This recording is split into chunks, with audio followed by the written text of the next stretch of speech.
Montu pilot, তোমার জন্যই অপেক্ষা করছিলাম।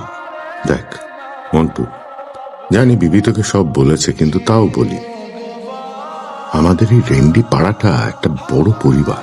শুধু নীলকুঠি না, আমি চাই তুই সবার জন্য থাক। তাই আজ থেকে তুই আমার সাথে থাকবি। লোকদের রান্না করা মাংস ডেলিভারি করতে করতে হাঁপিয়ে গেছে, তাই আবার কাঁচা মাংসের লাইনে নামতে চাই, তাই কাজ চাই। আর এই শহরে নাম্বার 1 অনলাইন দালাল তুমি, কাজ দাও। দালাল না, সমাজ সেবক। জাহাঙ্গীরের লোকেরা দিয়ে গেল। মন্টু ফিরেছে। ফিরতে তো কি হতোই, স্মার্ট থেকে স্মার্ট, এখান থেকে পালিয়ে যাবে কোথায়? জাহাঙ্গীরের কাছে গেছে, জাহাঙ্গীরের কাজ করবে বলে। আমি বিশ্বাস করি না।